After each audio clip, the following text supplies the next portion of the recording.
ಸ್ನೇಹಿತರೆ, ನಾನು ಪದೇ ಪದೇ ಹೇಳ್ತಾ ಇರ್ತೇನೆ, ಈಗ ಜನರ ಹತ್ರ ದುಡ್ಡಿದೆ, ಆದರೆ ಟೈಮ್ ಇಲ್ಲ.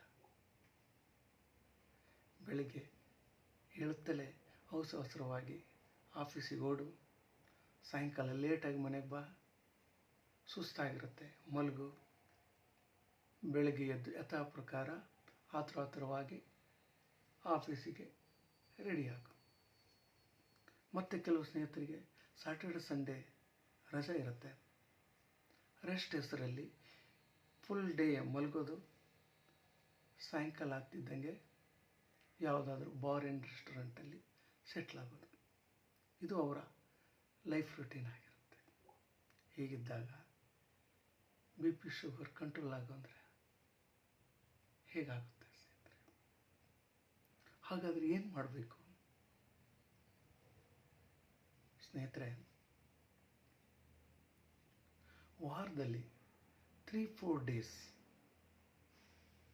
ನಮಗೋಸ್ಕರ, ನಮ್ಮ ಹೆಲ್ತಿಗೋಸ್ಕರ 3-4 ಗಂಟೆ ಸ್ಪೆಂಡ್ ಮಾಡಿಲ್ಲ ಅಂತಂದರೆ there is no point of your earning.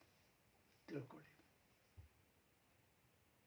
ನಿಮ್ಮ ಹತ್ರ ಎಷ್ಟೇ ದುಡ್ಡಿದ್ರೂ ವೇಸ್ಟ್, ಮುಂದೊಂದು ದಿನ ಎಷ್ಟೇ ಟೈಮ್ ಇದ್ದರೂ ವೇಸ್ಟ್.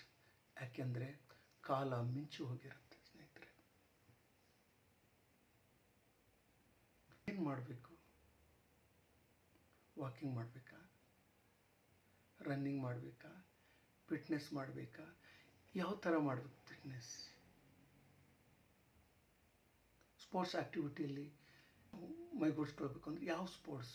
ಕ್ರಿಕೆಟ್, ಫುಟ್ಬಾಲ್, ವಾಲಿಬಾಲ್, ಯಾವ ಸ್ಪೋರ್ಟ್ಸಲ್ಲಿ ನಾವು ಸಕ್ರಿಯಗೊಳ್ಳಬೇಕು? ಯಾವ ಸ್ಪೋರ್ಟ್ಸಲ್ಲಿ ನಾವು ಸಕ್ರಿಯಗೊಳ್ಳಬೇಕು ಅಂತ ನಾನು ಕೇಳಿದರೆ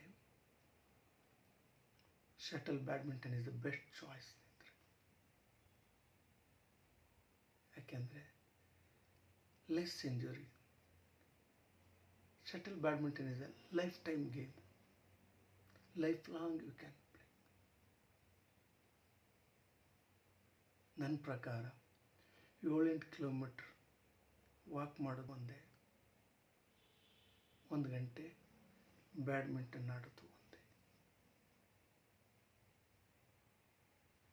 ನೀವು 7-8 ಕಿಲೋಮೀಟ್ರ್ ವಾಕ್ ಮಾಡಬೇಕು ಅಂದರೆ ಎಷ್ಟು ಕಷ್ಟ ಆಗುತ್ತೆ, ಬೋರ್ ಆಗುತ್ತೆ, ಮಳೆಗಾಲದಕ್ಕಾಗಲ್ಲ, ಜಾರುತ್ತೆ. ಆದರೆ ಅದೇ ಶಟಲ್ ಬ್ಯಾಡ್ಮಿಂಟನ್ ನೀವು ಇಂಡೋರ್ ಗೇಮ್ ಆಗಿರೋದ್ರಿಂದ ಯಾವುದೇ ಅಡೆತಡೆ